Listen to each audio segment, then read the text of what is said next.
If you can come in with that mindset that every interaction is mutually nourishing, that is, in my perspective, kind of the highest goal. And it's the highest goal of every event and every gathering, and it should be of every date and of every interaction you have.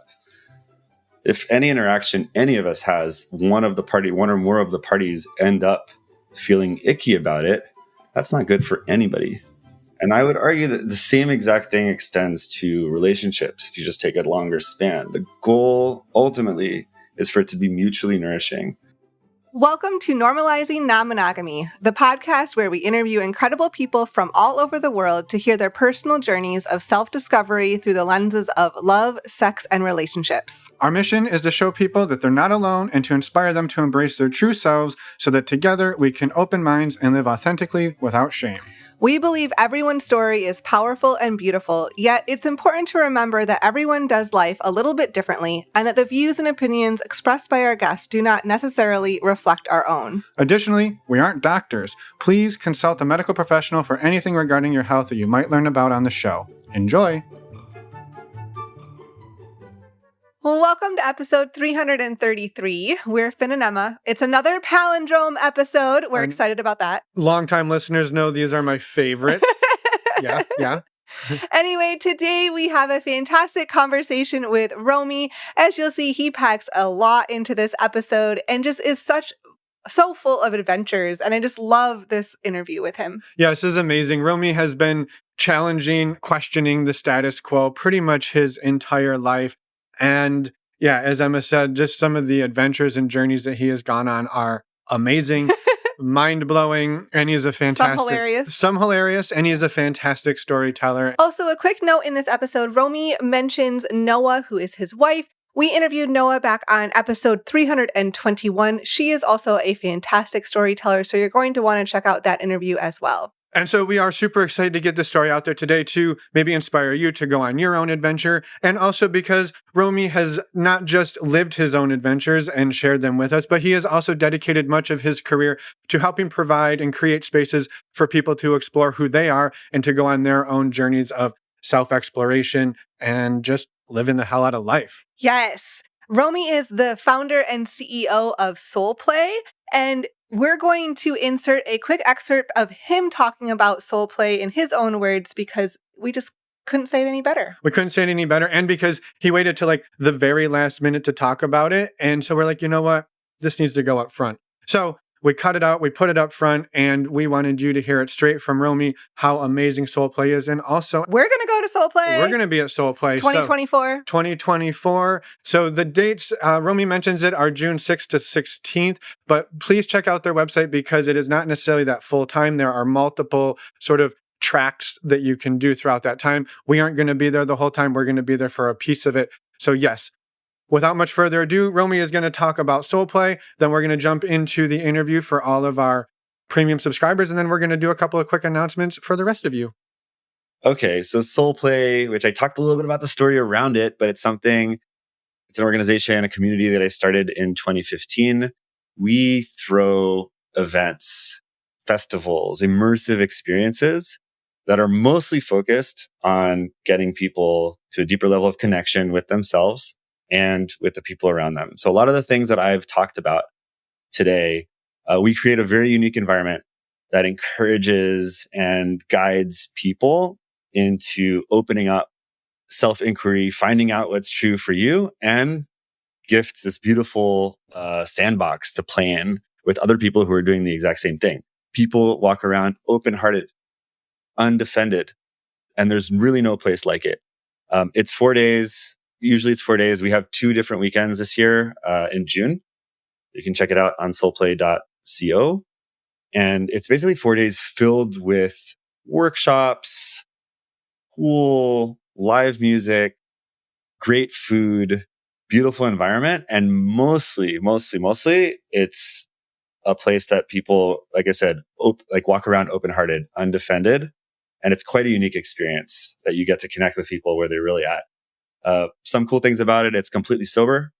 It's focused on personal growth. It's focused on learning. You don't have to do any particular direction. You can go in the total non-monogamy track and hang with those people, or you can come with a partner and just treat it as a amazing weekend of deepening in your beautiful relationship. Thank you, Romi. We are excited to send more people to SoulPlay. A quick reminder, go check it out at soulplay.co. You can find links in the podcast show notes in your podcast player. And we'll see you there. Yeah. Also, just a quick important thing to note about this. This was not a paid advertisement. We have not received any incentive to do this. We are just really excited about this work. It is beautiful work, and we want to throw our weight behind it and support it. So I just felt like that was important to say. Yes. For anyone who's a premium subscriber, we're going to jump right into the interview with Romi now. And for anyone else, we do have a couple of announcements. First announcement, if you want to be a premium subscriber so you don't have to listen to these announcements, you can do that by going to our homepage at normalizingnonmonogamy.com, scrolling all the way down till you see the information about the premium subscription. That's the information you need. You click there, and for $4 a month, you can skip all of these. Also, on your way down, you'll probably scroll past some t-shirts. You could buy one of those. Yes, that's true. Come on, like for Pride, right? For Pride, for SoulPlay, wear your Give Love t-shirt to SoulPlay. For whatever your heart desires. Yeah. Wear it in the shower, whatever, whatever. You'll also see in the banner on our homepage of our website, our next virtual meet and greet is April 11th, 2024. Come join us. This is a great opportunity to meet like-minded people and just hang out and have fun for a few hours. Yeah, these are a total blast. If you haven't joined one before, this is the best opportunity to do so.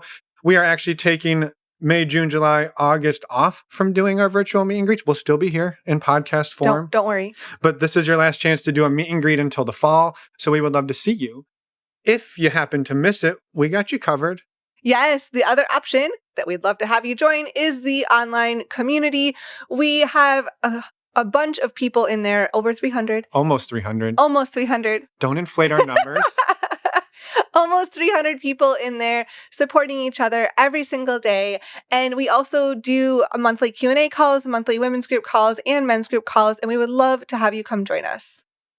And the last. Oh, and you can find out information about that at the community tab on our website at normalizingnonmonogamy.com. Now your turn. Now my turn is to remind you to be an amazing sexual health advocate. Emma and I use the service stdcheck.com. We've used it for years. We absolutely love it. We wouldn't tell you about it if we didn't, just like we wouldn't tell you about SoulPlay if we weren't super stoked about it.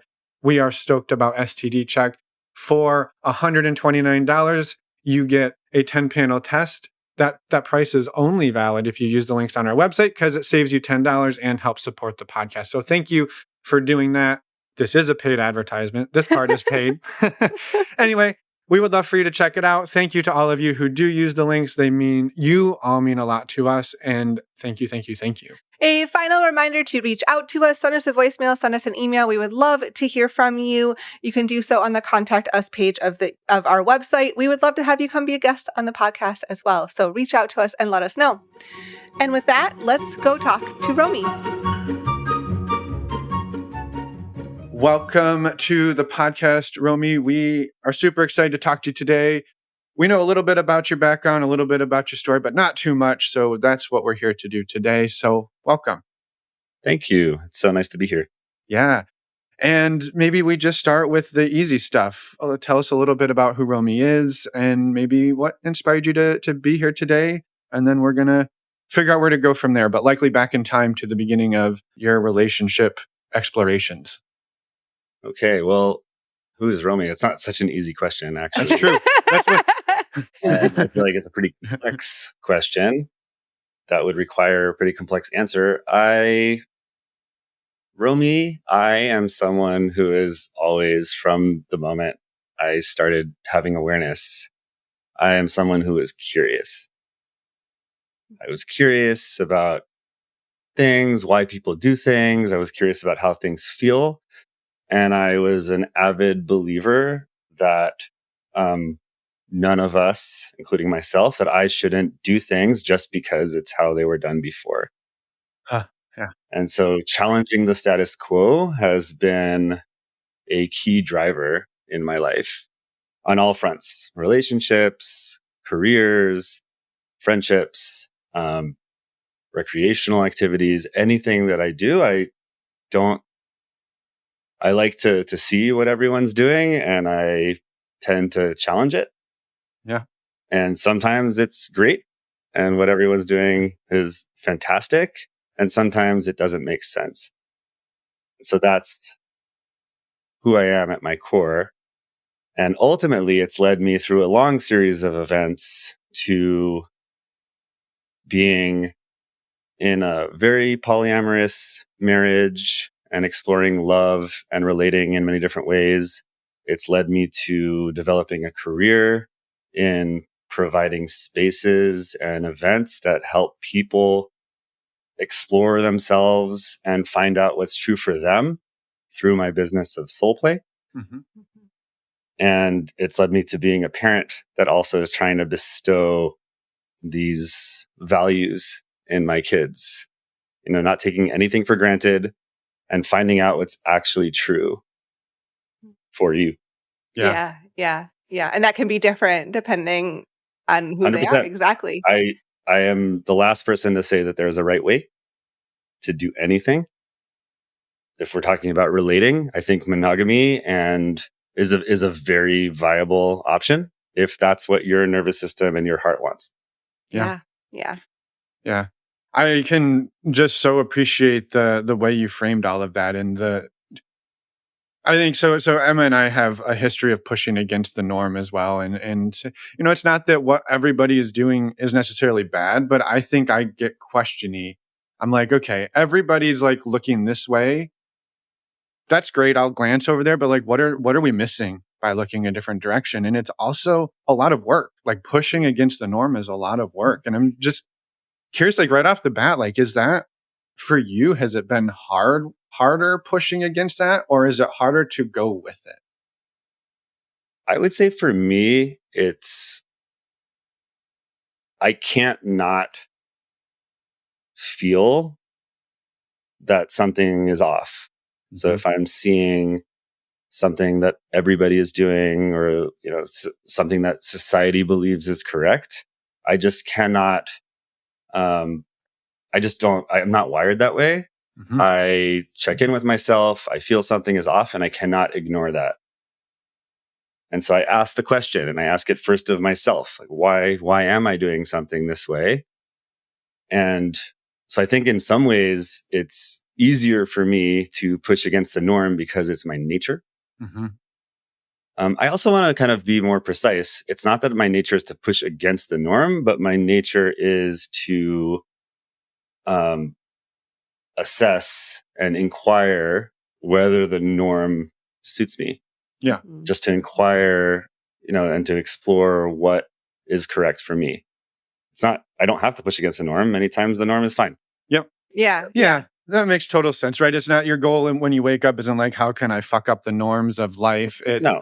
Do the norms work for me? And if they don't, what does work for me? And yeah, I think for us, we found a lot of times where the norm would be okay, but maybe there's something that fits a little bit better. And it sounds like that's sort of what you found along the way is sometimes the norm works, but not always for you. And maybe there's sometimes a better way for Romi. There's the Romi way.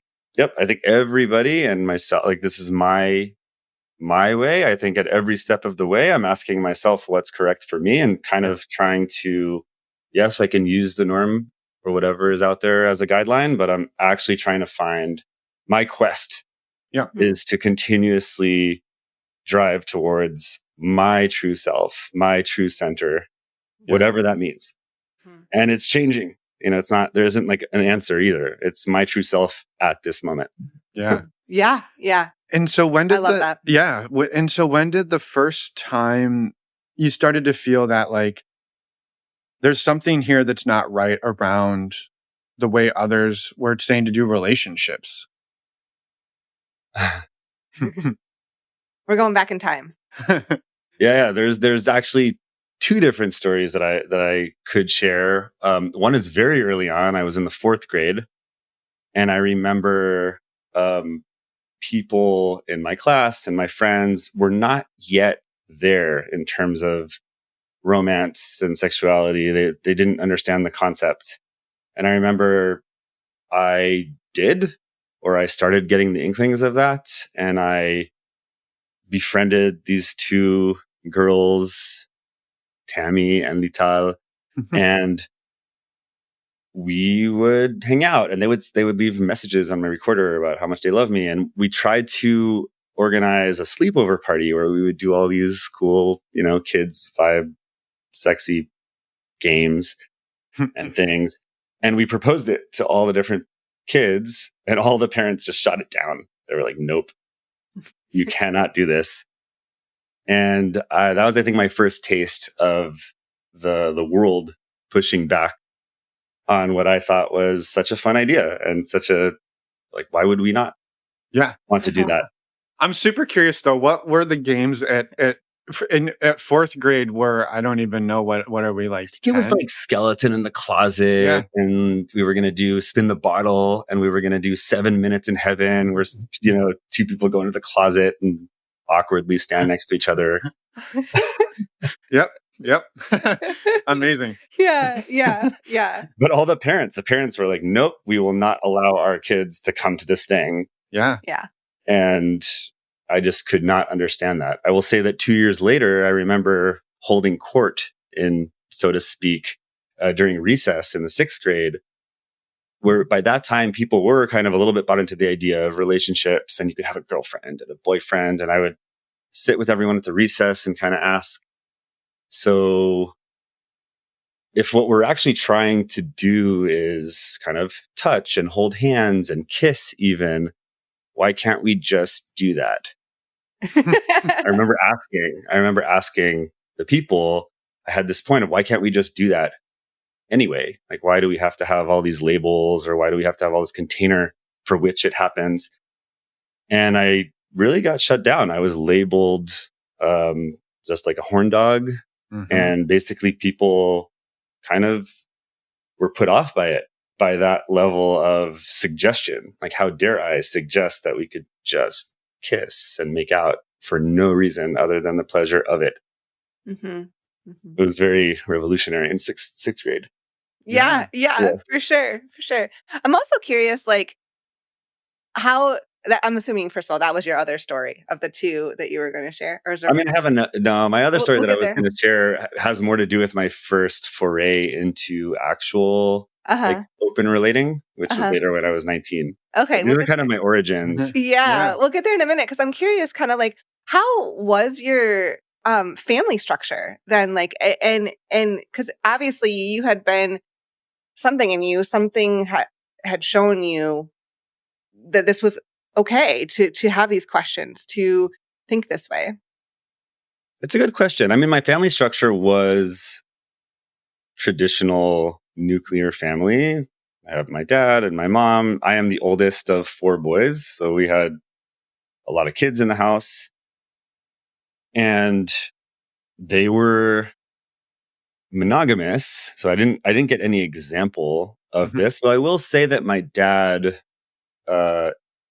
was and is kind of very free spirited, and believes in, taking life by the horns and living life to the fullest. And probably, I don't actually have actual memories of this, but probably that level of zest and take advantage of every opportunity you got, and, kind of live the most you can, was probably in the values that he instilled in me. Yeah. Even though I can't recall any particular memory around it. Yeah. I love the pragmatism around you're just like, well, hey, look, we all want to hold hands, kiss, whatever. Like, we all could. And it sounds like everybody's like, oh no, wow, what a crazy concept. Like, we first have to, go ahead. Because we used to have these dance parties. It was someone's birthday, and there'd be a dance party. And then, once or twice throughout the evening, there'd be a slow dance, and everybody would be super nervous to ask someone to slow dance. And then sometimes after the party, we'd sit around in circles and maybe play spin the bottle or some other game that, if you happen to get lucky, you get a kiss on the cheek. And I kind of pointed out to everyone, I was like, so we go to all these lengths to create these games, and then we hope that somehow the bottle will land on me so that I can do the thing I have to do. And I was like, what if we just do it? Yeah.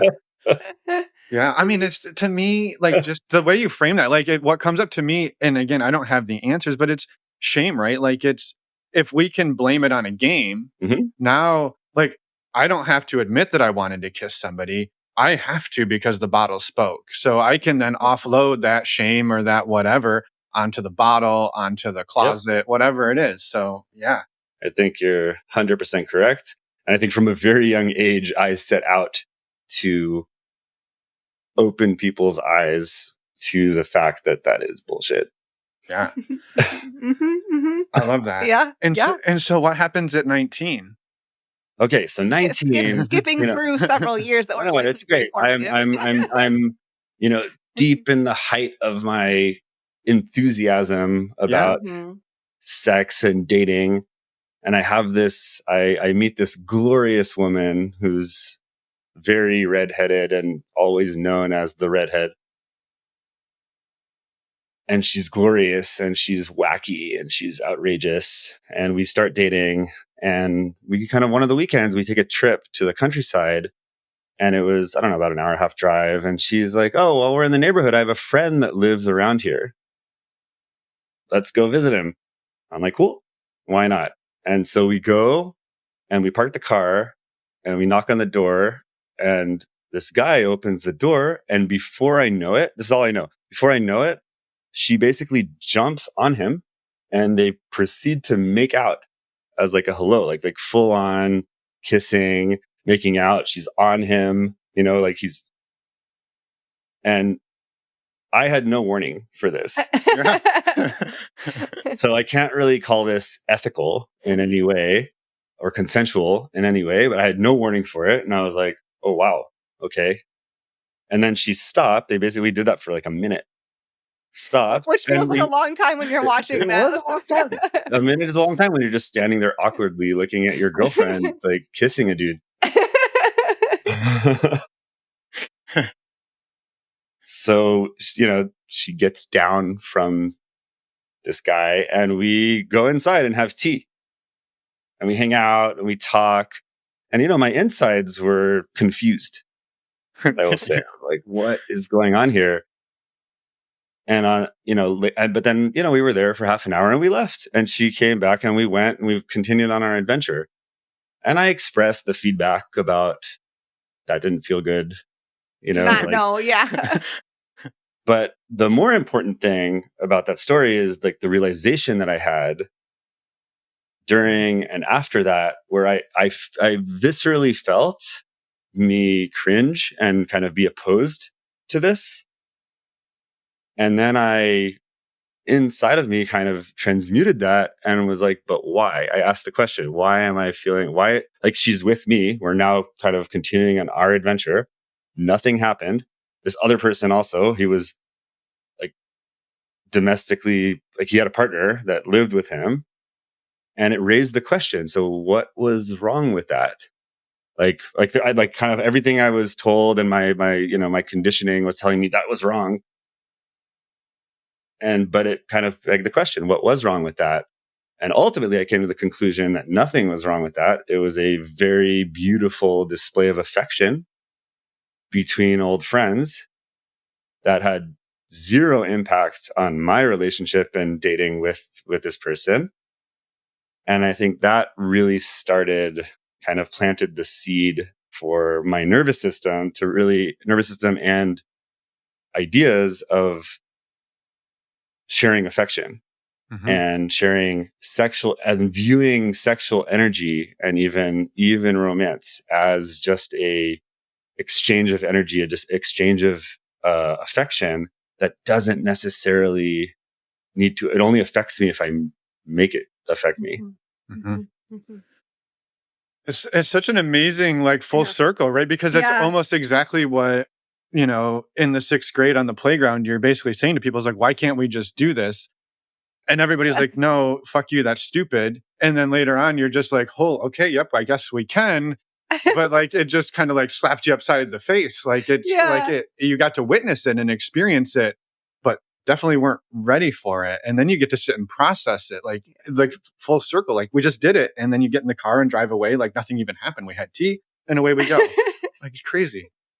Yeah, it was beautiful, and I'm very grateful to have Yeah. had that experience so early on in my relationship career, Yeah. Yeah. because it Yeah. really set me on a trajectory for kind of thinking what's possible.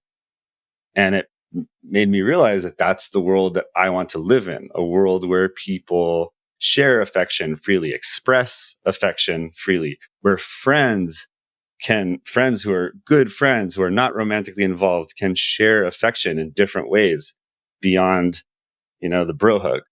Yeah. Yeah. Yeah. Yeah. Totally. And did you and that partner then, was that like the only experience you ever had or sort of with that, or did that carry on through that partnership and then take you into sort of the next steps? So not really. I think it was kind of a taste, and it Mhm. was something about how she was. But ultimately, it's not that we were poly or openly discussing any kind of open relating. It's To her, it was just the water she swims in. It Yep. was the air Mhm. she breathes. She was affectionate when she met friends.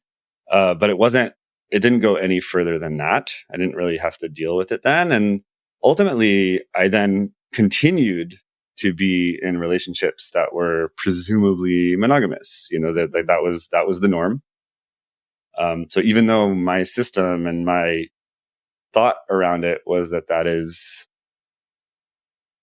not necessary, like the kind of restriction is not necessary, I kind of I played the game that everyone was playing, and I was monogamous. However, I kept with me this idea that sharing affection, sharing touch, sharing hugs was a very welcome and necessary part of my experience. So Mhm. any partners that I had post, there was always a conversation at some point, especially when it was new partners, a conversation about how I have female friends and I cuddle with them and I hug and there's intimacy. And if you're not okay with that, we can't hang. Mhm. Mhm. Yeah. Mhm. Yeah. And so kind of just like setting that expectation as you moved through other relationships. Right. And I was fine with not engaging sexually with other women who weren't my partner or anyone who I was dating, but the affection part and the intimacy part was I was like not okay with that being off the table. Yeah. Yeah. Yeah. Yeah. And I like stating that up front, like telling people. So then, yeah, that's great to Oh, we do. wouldn't be a good match. Like Right.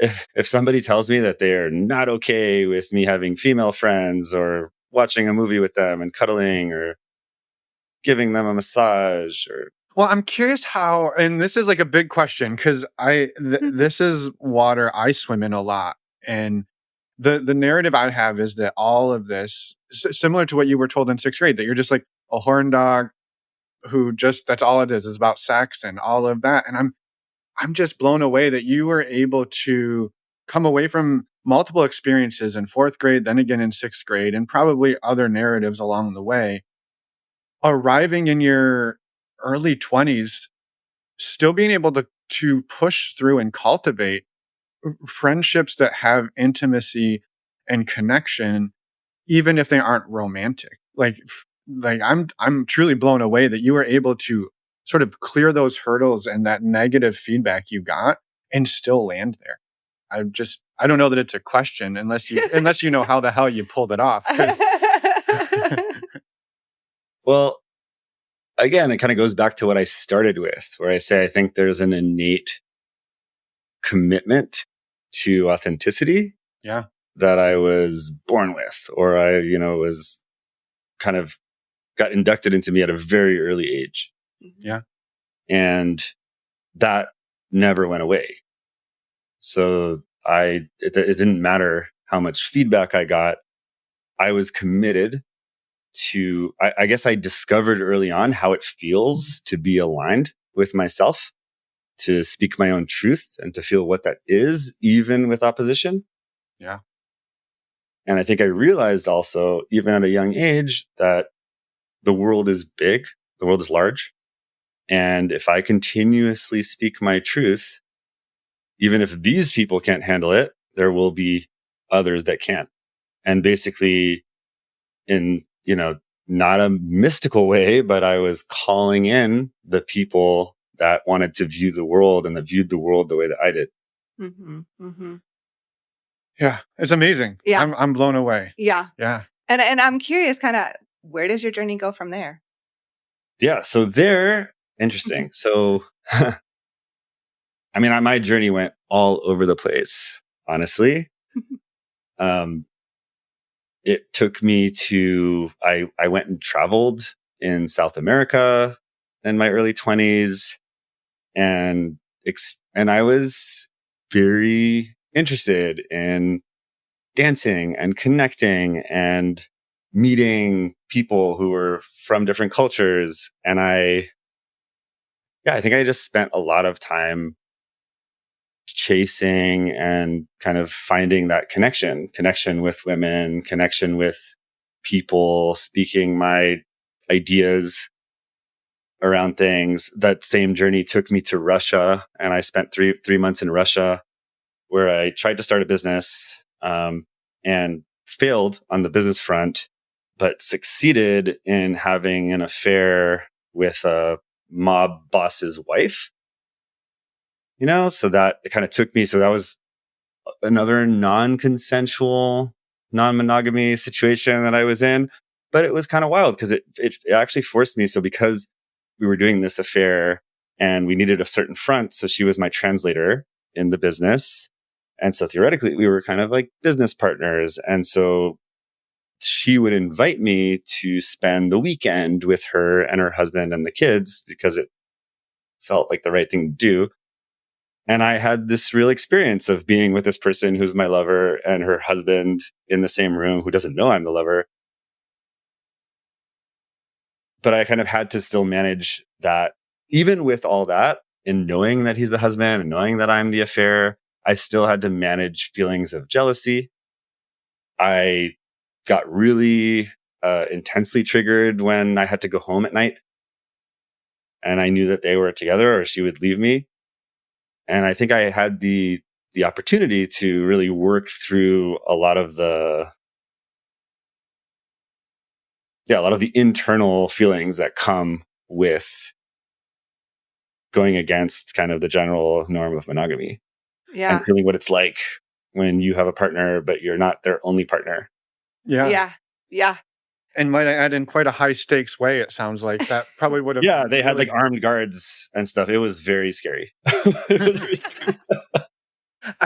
I'm curious the wording you used. You were, it sounded like very deliberate. You said it was a failure on the business front, but a success on the affair front. And I think that's a really interesting phrasing, that affair, while not ethical or consensual, you view as a success. And I'm curious about that. Well, because one, it was an experience that I would not give up for the world. It was incredibly wild. Like, she had a little box and that had lots of stacks of $10,000 bills. And we just grab a few stacks and go to town and get like $1,000 hotel room and spend an hour in it and then leave and drive around in her fancy car and like try to see if we can break, 170 on the ring road or whatever. It was just a wild experience as a, 22-year-old boy. Yeah. Yeah. I would see it as a success as well. I mean, like I was not a challenge. It was truly like to frame it that way, as life is an experience. Well, and it also taught you some experiences in relationship. Yeah. On top of the fact that it was just that, I do think that the reason I mentioned it was not just because it's a fun story, but because I think it progressed. It really helped me develop my nervous system tolerance for being in that scenario where my partner has another partner, lives with another partner, and kind of feeling all the feelings that go with that and allowing myself to feel that and then allowing myself to heal from that. And I think it was just an important milestone in my journey towards the kind of liberated, open lifestyle that I live today. Mm-hmm, mm-hmm. Yeah. So you come home from Russia. You survive. You survive the armed guards. Yeah, luckily, I come home. Yes. And where does it take you? Yeah. Then I went to college. This was before college. So then I went to college. I was in Israel living at the time, and I went to college. In And Israel. in Israel, yes. Yeah. In Israel. And yeah, I had a typical, I don't know what typical is. I had a college experience. I was a party promoter. I created events. It was always what I did. I was very much interested in, going out and hopefully hooking up with women. That was, a core part of my experience. Mhm. And then at some point in my college, I found a partner who I was crazy about. And that was kind of the start of a 2-year relationship, which was very monogamous. And even though she was wacky and kind of a party animal, but not in the relationship realm. Mm-hmm. And when that ended, so that's kind of why I bring this up. When that ended, towards the end, Noah, who is now my wife, she moved into my apartment. We were roommates in the beginning, and I was still in the relationship with the other woman at the time. And Noah moved in, and we became best friends and spent all this time together and developed all this intimacy. And I think it, in some ways, reminded me of what was wrong about the other relationship. Suddenly I was like, oh, yeah, the other relationship kind of sucks. Yeah, like it wasn't working for you anymore. No, it wasn't. And it hadn't for a while, but Noah coming into my life really emphasized that. Like we hadn't yet engaged in any sexual way or romantic way, but it was just so clear how I felt and how we felt when we were together, like what a match actually feels like. And so that relationship ended. And this is my, I think, third year of college, which is the senior year in Israel. And then I kind of had this period which was incredibly, incredibly opening for me. So that relationship ended and something inside of me clicked. And I felt confident and desirous. And I don't know, the universe was conspiring in my favor. And we would go out a lot. And I was somehow very able to connect with many, many people. And there was kind of this period where I was connecting with a lot of women several times a week, different people. And it was always beautiful and always connective. And on the weekends, I went back and I reconnected with my original, that redhead that I talked about. Oh yeah. Yeah. She comes back in the picture. Yeah. I reconnected with her. She had a boyfriend and was living with him. And she was like, come out with us. I want to show you something. And she took me to an underground BDSM kink club. Oh my gosh. For the first time. Yeah. And basically blew my mind. Like it completely blew my mind. It was outrageous and icked me out. And people were doing medical play with needles and blood. And it was nuts.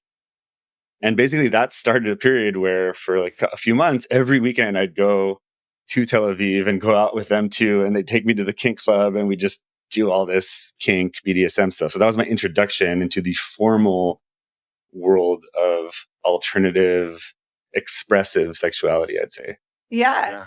And it sounds like, even though that first experience sounds like overwhelming and a lot and like kind of almost too much in some ways, it intrigued you enough, like get back to this curiosity part of yourself. Like, I'm going to go back. I want to keep trying this. I want to see what's there for me and what parts align for you and what parts don't.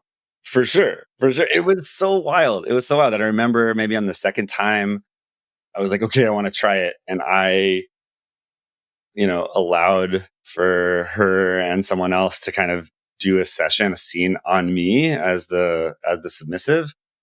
And I still, till today, it's something that is so etched in my memory, that scene and the place that I arrived at, the amount of surrender that I was able to get to, and how I remember the feeling of like, I remember not understanding what's the point of the pain and what's the point of the flogging or the point of the whatever scratching and whatever it is. And I remember during that scene feeling how at some point my mind surrendered to it and the pain or the, whatever, it turned into sensation.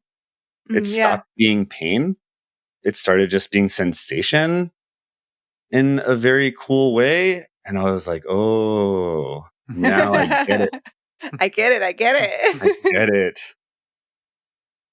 And it's interesting because I think since that very first scene, I don't think I've ever been able to recreate that exact thing. There was something very special about that scene, and where I haven't really been able to recreate that exact thing, but I got it. Yeah. Yeah. Yeah. Yeah. That's amazing. But that started the intrigue and the kind of pursuit of, oh, wow, there's cool scenes of people that are open and willing and passionate about expressing themselves, expressing their sexuality out in the open and sharing it with other people. Like, that's cool. Yeah. Super cool. Right. Yeah. Yeah. Well, and it sounds like too, Romy, that sort of time when that relationship ended before you jumped into things with Noah and before you even went out to this club, like you said, like there was this open feeling of being desirous and just wanting to explore. But it sounds like I think I'm projecting all my own stuff in here, which is like if those you said connections, like I had lots of connection that period. And so the idea that if those connections resulted in or ended in sex, that somehow they were back to the like being a horn dog or somehow less important. But it sounds like really they were not necessarily about that. They were about actual connection. That they were about the connection between two people in whatever way that made sense. And I don't know, I just the way you phrase that I caught on to because it's resonant that it's not about the end goal of an act. It's about the whole experience of the connect. 100%. And I think ultimately, I mean, this is something I now and in the last years also hold spaces where people can engage sensually, sexually. And one of the tenets of having a successful, having a, satisfying and successful time in these spaces is about suspending the expectation of the outcome and focusing on the connection moment to moment. Mm-hmm. And ironically or not, I don't know if it's ironic, but it's by doing that, ultimately you actually do end up with the outcome that some people want. Yep. Because when you're fully present, focusing on the connection, there's a yes. You're kind of looking for the yes, and it's a continuous dance between you and a person or people. And I think that's maybe what clicked for me at that time. Instead of kind of being like, oh, I wish I could find someone to make out with, or I wish I could find someone that will come home with me. I was more like, I just want to find someone that I can be with right now. That's going to be fun right now in the bar. Yeah. Whether it's a conversation or flirting by touching their shoulder or them touching, like whatever it doesn't matter. Yeah. It's about shifting that mindset. Yeah. What should we do right now for the next 3 to 5 minutes? That will be amazing. That will feel good to me. It will feel good to you. And somehow when you have, surprise, surprise, when someone has a good experience, they're sometimes open to the next good experience. Yeah. And if they have a good experience the next 5 minutes, then they're open to another good experience. And as long as you can focus on the now, the small experience, things tend to evolve in a positive way. Yeah. Well, because I think the definition of a positive way doesn't have an expectation tied to it. When you say a positive way, the end, that doesn't mean we had PIV sex in a hotel room. That means it ended in a positive way by we gave each other a hug outside the bar and said, have a wonderful night. I'll hope to see you next week, right? It's positive because you're only in it until it stops feeling good for both people. Yeah. Ultimately, something that I always say at SoulPlay, and in every environment, I would argue this is true. The goal is not to arrive at the bedroom or to some kind of check mark on something that you wanted to do. The goal is that everybody, you included, have a nourishing experience from the exchange. Yeah. Like a success is that both people look back at the experience, whether it was a minute long or 10 minutes or 2 days, and they both look back at the experience, be like, that was amazing. That was worth my while. That was worth my time. I feel better for it. Yep. If you can come in with that mindset, that every interaction is mutually nourishing. That is, in my perspective, kind of the highest goal. And it's the highest goal of every event and every gathering. And it should be of every date and of every interaction you have. If any interaction any of us has, one or more of the parties end up feeling icky about it, that's not good for anybody. Yeah. And so where did it go from there? Yeah, because I was just to build on that, because to have that realization at, let's say, 25, 26, that the foundation of which you're now relating to people is vastly different than what again, most people are not thinking in that way at that age.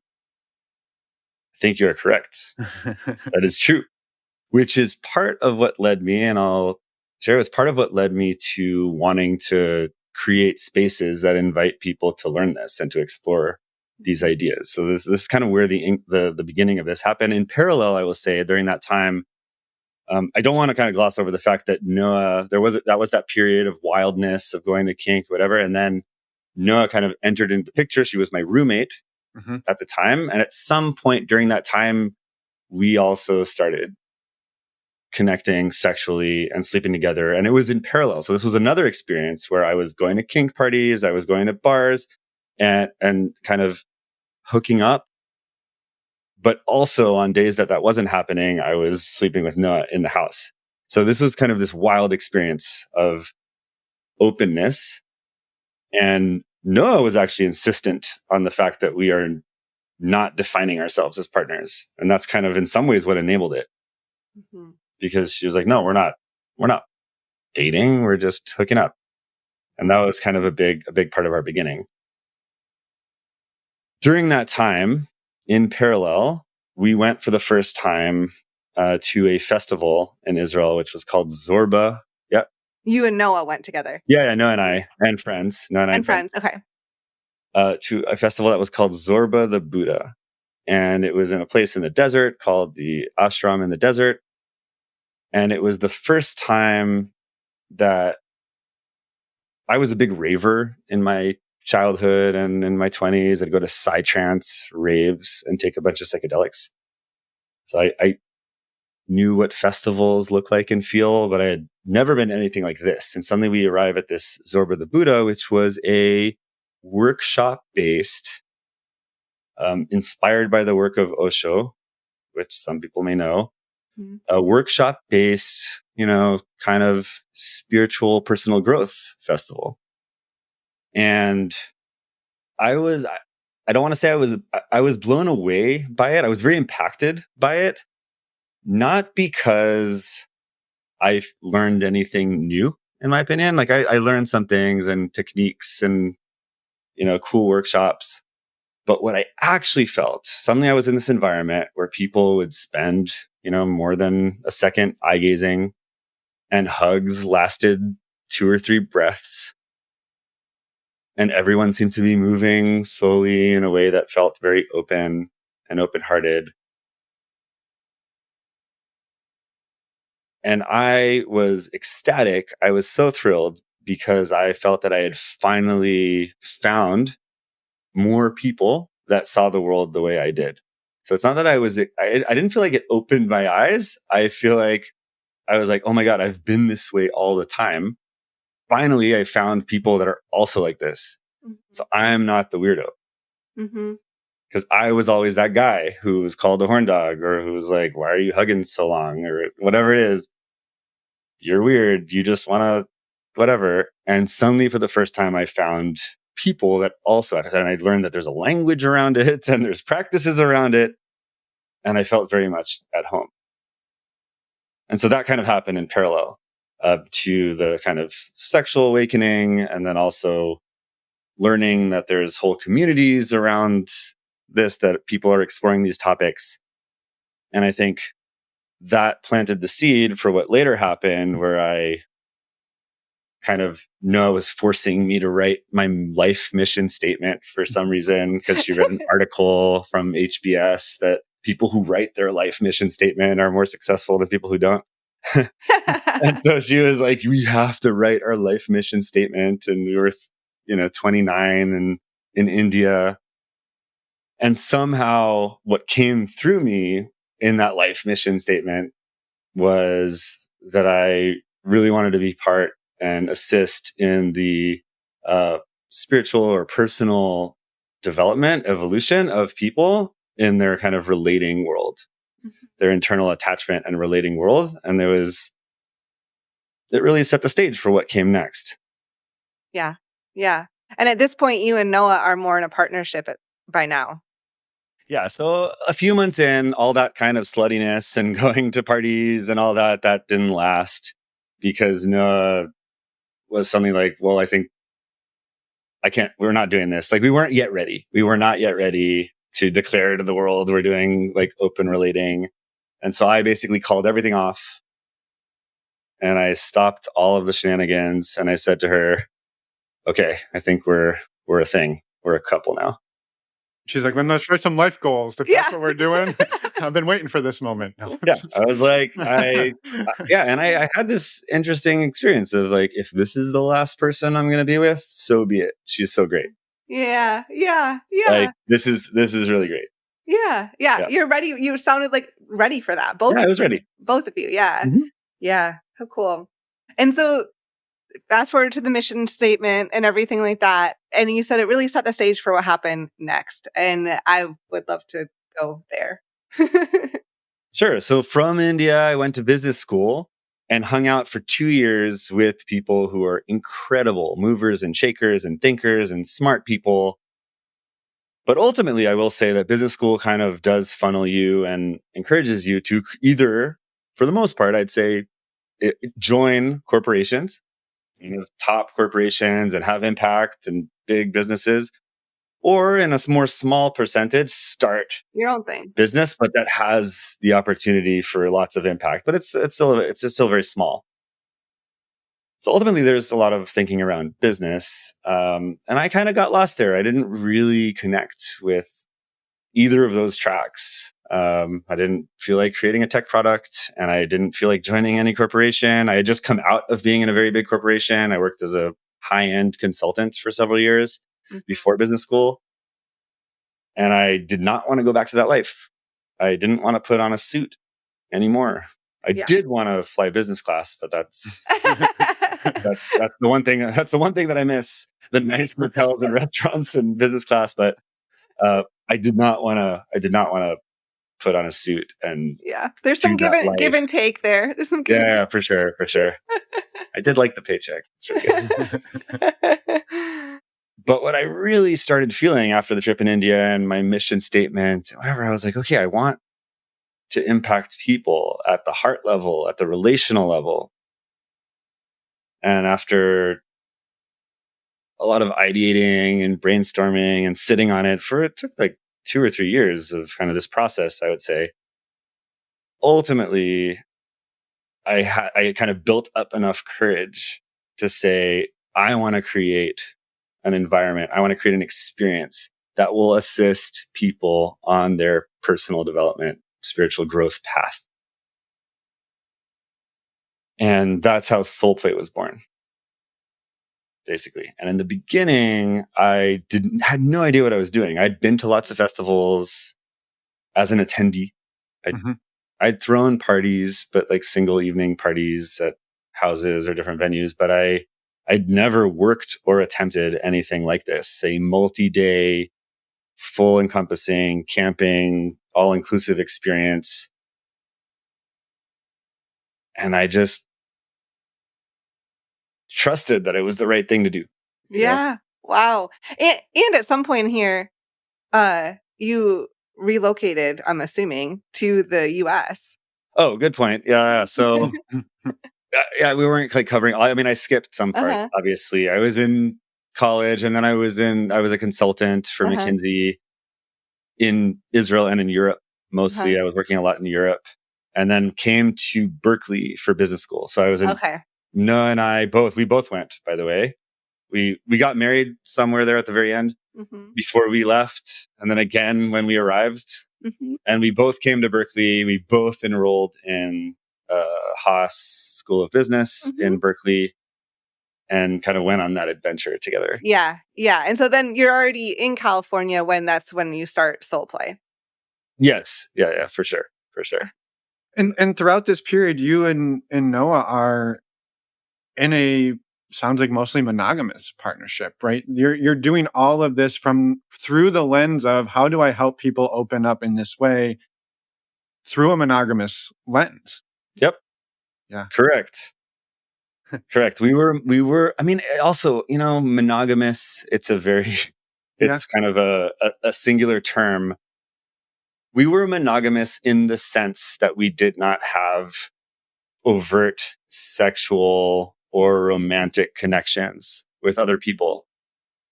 I believe that monogamy is not, monogamy or an openness, let's call it, is a scale, and it's not even a linear scale. Because where do you exactly pick what monogamy is? I did have female friends. It was fine for me to snuggle them and cuddle them and spend the night at a female friend, but not make out and not have sexual energy. Yeah. Mm-hmm. So, some people would call that, we were open-minded is the point. Yeah. Yeah. But we were monogamous. It's true. We were by most definitions monogamous, but we did, because it was part of my nature and she was down to adventure. And so we did, because I was opened up to that kink world. Mm-hmm. We did go, when we were living in Tel Aviv, we used to go, maybe once every couple months to this kink party that would happen nearby. And we never played with anybody else, but we would go. And I remember we were so nervous and kind of unaware and not able to have the correct conversations even of how to navigate this. And so we would just get crazy drunk to deal with the nerves in a way. And once in a while, I'd do something that was like maybe a little bit stretching our boundary, and that would become a whole conversation. So there was a kind of a period of going to parties, finding out where the boundary or where the limits are, retracting for a little bit, going again, finding out where the boundaries are, learning, having a better conversation this time, going again, finding out. So that was a period that went over for years. This happened in Tel Aviv. And then when we moved to the Bay Area, we continued that exploration. We started going to, for people who are in San Francisco or in the Bay, we started going to Mission Control, which was when it was in the Mission, the original Mission Control. And that was the first time where we were really exposed to a party that was not kink, like a kind of a sex party that was not kink focused. People were in colorful outfits, which was a very also big moment, I think, in the evolution of my thinking and what's possible. Because I've never really connected with the kink. That's to be honest. Like, it was cool because it was sexually expressive and I appreciated it, but I didn't really connect with that genre, and I hated the fact that we had to wear black. Yeah. Yeah. Yeah. Yeah. Yeah. Yeah. And San Francisco was the first time where we found a community where you were encouraged to wear costume and colors and be ridiculous. And I was like, oh, now it's on. Yeah. Yeah. You're speaking my language. Yeah. This is where I belong. I really appreciate what you said around the monogamy phase. And I think what to me stands out in that is we all define these things in our own way, right? We could say, what you just laid out is you and Noah's version of monogamy at that point. Many people would look at it and go, holy shit, I can't believe your husband would stay the night at another woman's house. Like, that's crazy, right? But really what this is, I think, is the labels. We always say this, like, labels are just a starting point for a conversation. And so you two say, well, that's monogamy, and our monogamy looks like this. And two other people might say, we're non-monogamous, and it looks like this. And it could be the exact same thing that you and Noah call monogamy, right? For sure. And so I think that's what's beautiful about it, is we're all just saying, like, here's what we agree to in our partnership. And in some ways, like, labels be damned. Like, we're just going to do us and what works for us. And maybe that changes tomorrow or in a week, but like, that's what works today. Yeah, I would hope that everybody moves in that direction. I don't understand personally, I have a big opposition to labels. I don't totally understand why people need that. Mm-hmm. To feel safe. I feel like it's a false sense of security anyway. To put a label on something, especially if there's no way that any label will completely encapsulate Right. the complex world, which is you Yeah. and your partner. Right. Yeah. Yeah. There's just no way. Right. Well, and this is not a challenge to the statement you made really early on, which is you said we're very we're very polyamorous. I live a very polyamorous life, and so now I'm curious, what does that sort of look like today for you, and maybe just roughly how did you land there from the monogamy that you had defined earlier to where you feel that it's a very polyamorous sort of existence? Okay, so I will talk a little bit about the process. Yeah, I'll try to be do it. brief. No, as So much as for you want. that first 10 years of our relationship, I would define us as monogamous and curious, though, kind of Mhm. open to thinking about things. We went to parties, as I said, sometimes. We went to a Tantra workshop a few times, but we never, we pretty much always just stuck together and didn't really engage too much with Mhm. other people. We definitely, even the few times that we did engage a little bit with other people, it was we were never separate. It was kind of our thing. It was our adventure. And so Mhm. that's why I do consider that still monogamy. If you're Yeah, kind of everything is couple centric. sure. Mm-hmm. And there was definitely a no on doing anything if you're not with the other person and not with like very clear understanding of what's happening. Mhm. Yeah. 10 years into our relationship, we've already had one child, actually two children. So it was like our second child was just born and we were post maternity leave. And Noah went through kind of a reckoning with a kind of an identity reckoning of who she is. And she had basically bowed out of the community and our events and didn't come to SoulPlay because she was pregnant and taking care of children. I think she really had a moment of feeling like she lost who she was. Noah you've met Noah. Mm-hmm. She's a powerhouse of a human. Mhm. Yeah. And I think she went through a period of several years of feeling like she was reduced to a mom. And one of the things I really remember that instigated this is we went to a party around that time, and I was kind of at the peak of growing SoulPlay, and people knew who I was. I remember we walked into a party, and people kind of came up to Noah, and we're chatting with her, and they're like, "So, how do you know Romi?" And she just lost it. It was so insulting and offensive. The fact that like people don't know who she is and people don't know that she's my wife. And there's just this kind of feeling of lack of self-identity.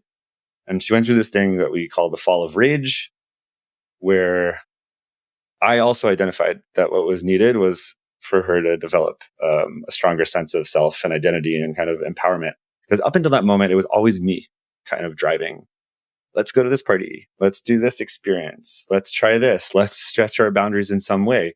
And there was a really crucial realization that happened during that time where she identified that she was constantly needing to respond to my ideas and requests, and in some ways felt bombarded by it. So she couldn't like have the space and time to really think what she wanted, which was a beautiful lesson, which has informed a lot of how I think about things today, where And also exceedingly common, I believe. Like I'm sure. just I'm in sure. people, Yeah, yeah. right? Like, Completely yeah. common. Yeah. Coming right here across the screen from you. Yeah. So what came next was I took it in. I actually took it in, and I understood that is a problem. And I basically created space. Like we decided, I decided that I will completely back off. I will not propose any adventures, any parties, or anything really in this realm unless she does. Like I will just wait. And we just sat and waited. We lived life. And a few months in of that, at some point, it was coming up to be Thanksgiving and there was a big party happening and I didn't mention anything. And she suddenly came out and was like, I think I want to go to this party. And I said, okay, great. What do you want our agreements to be? And she basically said, I think I want to try to kind of have a scene with someone without you alone. And I was okay. And from that moment on, we went to that party and I held space and kind of, she went and had her scene. And I think from that moment on, for the next at least several years, I basically took a back seat and let her lead all of the progression in our kind of opening career. But we basically dove in pretty hard into the sex party community. Mm-hmm. And also, like, you're also new parents at this point too. Like, Yeah, we had 2 kids. I want to throw that in there. That's also like a major part of life. That's true. We were new parents. We had demanding jobs, but we were ambitious. And you dove dove head first into the sex world, sex party world. Yeah, and we just, it felt like we found home. It reminded me of that big feeling that I had back in when I was 25 or 6, when I went to that first festival, the Zorba the Buddha, where I felt like, I feel home. We dove into this sex party community in the Bay, and I was like, it kind of reminded me of that. Now I feel even more home. Mm-hmm. Yeah. And how did that, I guess, progress to where you're at today? So we took it slow and we went to sex parties. In the beginning, we weren't having we had certain rules and things and guidelines. Like we weren't having any penetrative sex and we weren't seeing anybody outside of parties. So it was very much based in a container of parties. There were times we tried different things. Like I wasn't supposed to hook up with like single women that didn't have a partner. We tried that. There was all sorts of different rules that we tried because different things we found out were triggering or felt unsafe or things like that. But ultimately, as we kind of immersed and stayed with it, and then also the pandemic came and it changed the rules a little bit. Suddenly we had like this rule that we weren't going to see the same person too many times to not develop an ongoing relationship. That was originally some kind of rule. And the pandemic came and then you couldn't really see lots of people. Mm-hmm. Change things. It changed the rules. And suddenly I'm like, well, we only have our little pod that we're kind of in a bubble with. We should have sex with all of them. So we did. We created a little pod with 7 people and we just all had sex with each other in all the different configurations as a group and then also individually for that time. It was a sweet time. Actually, it was really and CDC sanctioned. So I mean, you can't argue with this. Exactly. We were doing our part for the country. That's right. And so that really, I think that changed our perspective. Like there was a lot of fear before that. What would happen if we see people one-on-one, or what would happen if we see people ongoing? And there was a lot of fear, and we had this experience during the pandemic of that being amazing and being very opening. And basically it still continued to feel like we are all friends. We just also like to share affection in a way that is sexual. We were just friends who also have sex. Mm-hmm. And it was beautiful. And I think everybody should do it. You should definitely get some friends that you can have sex with. It's fun. Mm-hmm. Uh-huh. Yeah. Yeah. I love that you found that both of you found that. And how did that, I guess, leading up to now, today? Yeah, so leading up to now, we moved to, leading up to now, it just, everything was baby steps. I guess my point in the story, and I can tell the story, ultimately we still then though, we were kind of this conceptual idea that we're not developing romantic relationships with other people. And then we moved to Maui. And in Maui, it became very apparent very quickly that there's like very few people here. Yeah. And the whole concept also kind of similar to the pandemic, the rules changed. Suddenly it was like, so all of the rules that we had in the Bay about not seeing the same person more than once every 3 weeks seemed ridiculous here because there's only like 2 people. And so like, really, do I have to wait? Like, am I allowed to only to do a date once a month? And so we ultimately kind of did away with that. And I think by this time, and it was always a little bit boiling inside of me, but I think by this time I had come to terms with the fact that my philosophy had evolved. I think I was earlier on in my relationship and in my life, I was definitely a believer of the sanctity of a long-term primary relationship and that it's guarded. And I think over the course of my life, over many years, I've more and more leaned into the concept of that's most closely described as relationship anarchy, Mm-hmm. which I am very much a believer that we should be in truth. We should, the same things that I believed about ourselves, about being the most authentic you can be to yourself, the most aligned with your own being at every given time. I firmly believe that all of our relationships should also be true to the moment that they're at. And there's no holy cows. You shouldn't just live in a relationship that was glorious, just for the sake of keeping the longevity. And you shouldn't give up a relationship that is incredible, because of other commitments and things like that. So I do believe that we should treat every interaction and that every interaction to the full extent of the truth and the authenticity that's there, and with the understanding that it's fluid. You have to be okay with shifts and things like that. So we moved to Maui, and I've been developing more and more this concept. And at some point, I kind of said, I think I'm kind of in some ways done with the arbitrary rules of how I can feel about someone. Like if I feel something about someone, I want to be able to live that. Mm-hmm. And if that changes something in our relationship, then maybe our relationship is supposed to change.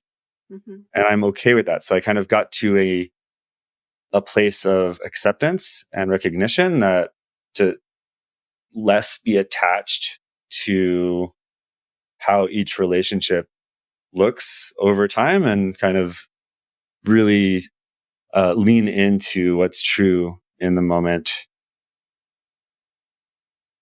and kind of aligned. Mm-hmm. Yeah. Mm-hmm. And so, like, what does your relationship structure then? What is it today? So Noah and I, we were married and we live together and we share 2 kids, Mm-hmm. which we co-parent. We parent. But ultimately, I will say that our romantic relationship has kind of shifted in the recent year to something more of a little bit more platonic and a little bit more just partnership in life. So we still do life together and we still run the family together and we still coach each other on all matters, business, dating, all the things. But we have kind of shifted. I think there was a realization that we were holding on to something that isn't currently true. Mm-hmm. And I personally am open to the idea and hope in some ways that we refine that Yeah. connection, because I love Noah so much and I would love to refine that spark. But I will admit that at this point in time, our relationship is more platonic and more kind of partnership, Mm-hmm. life partnership, than it is romantic. Yeah. At the same time, I do have another partner, Mira, who effectively in the romantic sexual realm, you would call her my primary, but it's hard to say because I still live with Noah, and so I don't know. The labels don't work. Yeah. And they don't have But to, like, you can describe it however you want. yeah, but Mira would be my primary romantic relationship at the moment. Yeah. Yeah. Yeah, I appreciate you sharing all that, Romy. And I think too, like you made the sort of a statement a minute ago about you got to a place where, maybe if what needs to happen, if a thing that one or both of you are desiring results in the shift of your relationship, then maybe that's the time for the relationship to shift. And I think just to reflect a little bit, I think too, even as you two were doing this together, right? going to lots and lots of sex parties together, and you're changing the ways that you can show up there and your boundaries, right? Each time you do that, your relationship changes as well, right? Yep. But this was sort of the departure from, we make that agreement together, versus one or the other of us is saying, hey, I might have a feeling that is a departure from us being in lockstep on it. And that we might arrive at a change to our partnership that we both don't necessarily agree that it's the time to take. And uh that is a shift in all in of itself, like by itself is that shift to be able to say, okay, now we're a little more individuated in our partnership, which is really interesting. Yeah, I'm not sure I understood your point about the lockstep. I think we, throughout the process, even the shift, Mm-hmm. one of the principles, I think, and it's true for our entire evolution, including the rise, like the first 10 years and foray into the world of open sexuality, we took everything very slow. Yeah. Yep. We tried to kind of eliminate the risk of whims or, new relationship energy kind of being a factor. And part of how we're eliminating that is by going very, very slow, and everything is in very small changes. Mm-hmm. And I would say that we are in lockstep because of that, because nobody's making any drastic moves Totally. every step of the way, including in this recent transition period. We are kind of aligned and in agreement at every step. Yeah, and I think I maybe didn't phrase it super great, and I appreciate you saying that. It was sort of the idea that I think what I understood is, like, even like we said, at those parties, you were making decisions that would eventually or ultimately change your relationship. And what it sounds like you got to was a place of, like you said, I don't want arbitrary rules of how I can feel about somebody else to be the guiding light for what necessarily our partnership is. But maybe if I Right. fall in love with somebody, that I'm allowed to express that, feel that, and do that. And that might have a shift on our relationship, versus we're going into a party and saying, you can do anything you want, but don't be in love, or don't do this, or don't do that. And so this was sounds like your time to step back up, and you had kind of given the reins maybe to Noah to say, you drive it, I'm going to sit in the back seat. And this was sort of you coming back and saying, I'm on that ride, but I don't want to be limited in how I can feel. Yep. Yeah. Mm-hmm. I think that's correct.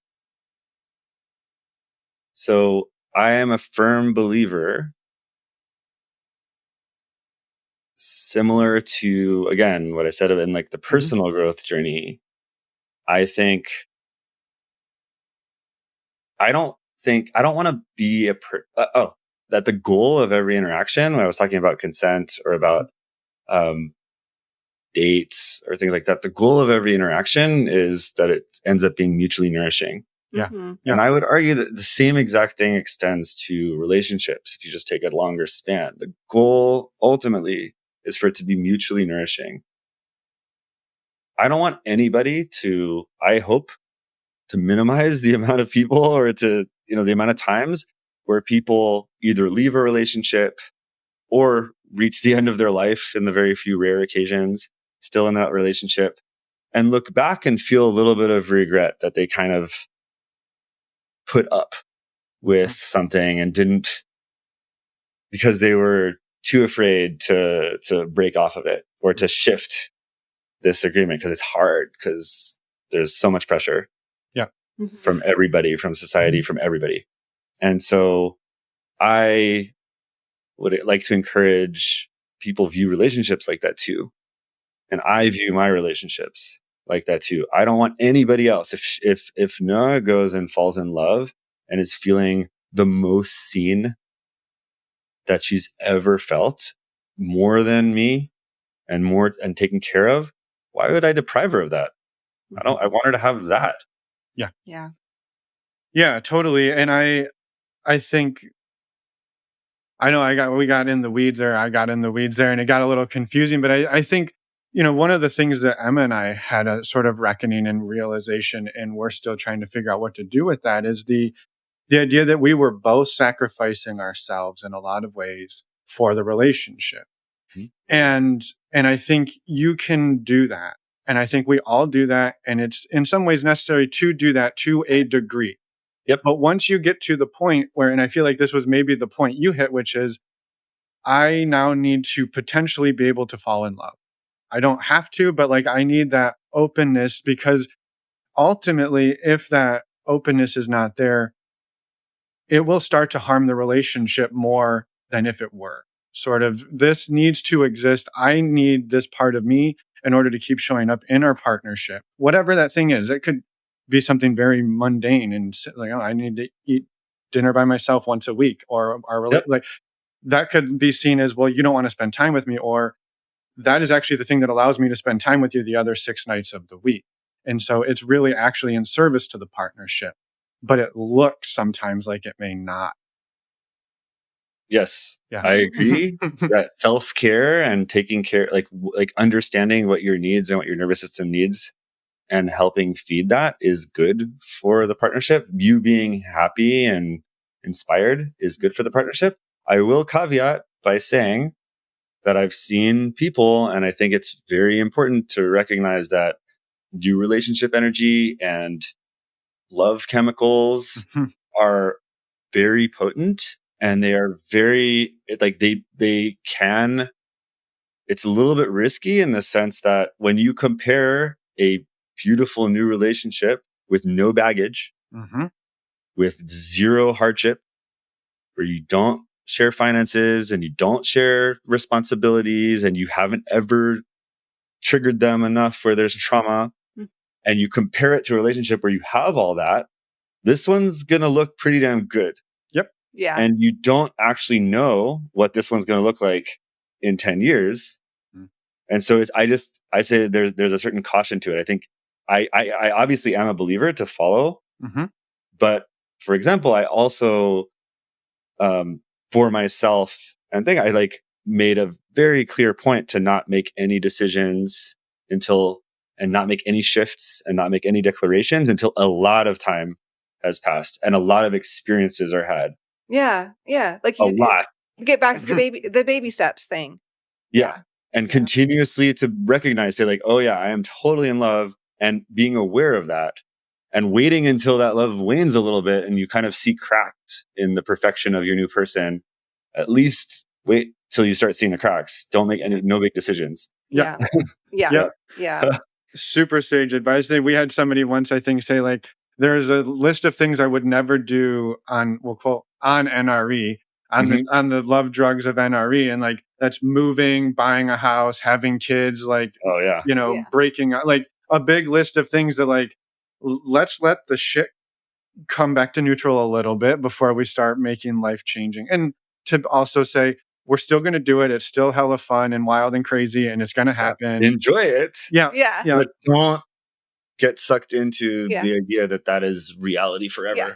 Recognize it is what it is in that moment, right? Yeah. Like Yeah. that. Yeah. Recognize that it is for that time period. Yeah. Thank you, Romi, for everything you shared today. I know we're short on time and I want to be respectful of your time too. And I want to also make sure that we have just a minute for you to talk a little bit about SoulPlay. And you've mentioned it throughout. And I want to just hear from your words, like, what is SoulPlay? And if people join, what can they expect? Okay. So SoulPlay, which I talked a little bit about the story around it, but it's an organization, a community that I started in 2015.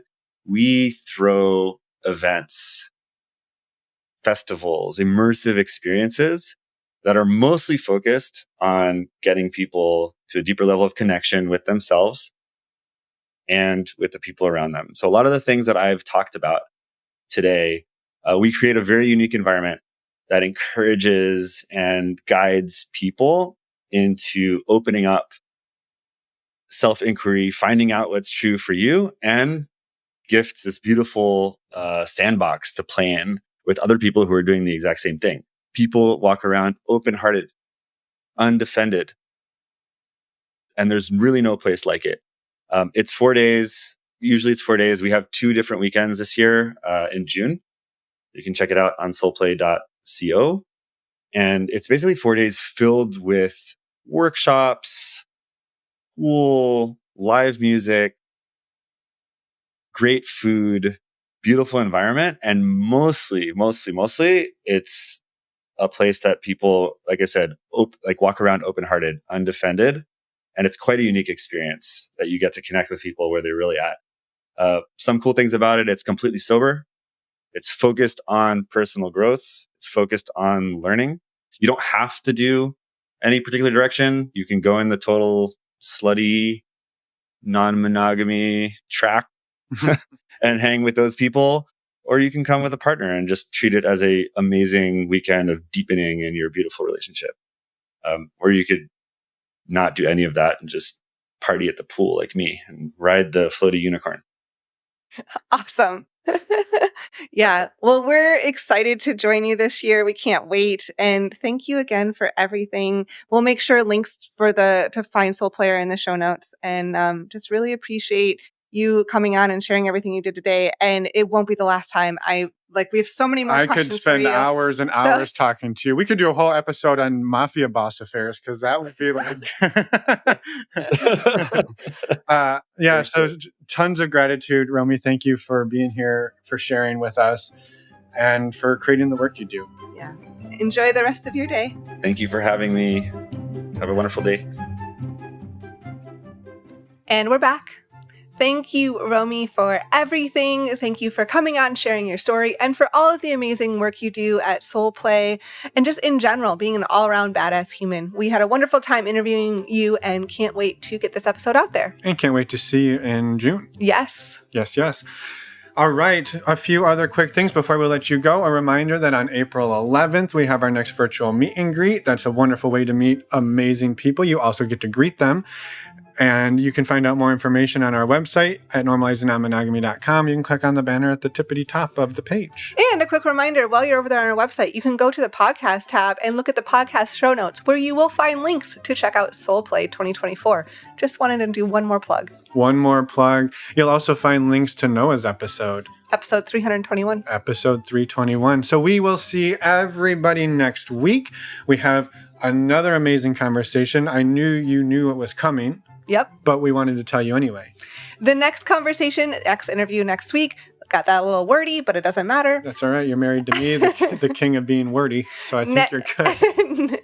Next week, we have an interview with Dr. Dacker. We're super excited about this interview. We previously interviewed her back on Focus Fridays, episode 1.3, back in February 2020. So several years ago, actually right before the world shut down. Right before it. Yeah, an amazing conversation next week. Fan-frickin-tastic. Yes, and you don't need to go back and listen unless you want to, but it's not required listening before next week. Nope. No homework this week. And I think that's it. Do you have anything else? Nope. We will see everybody next week for that. And until then, we hope you have a wonderful week. Bye, everyone. Thanks for listening.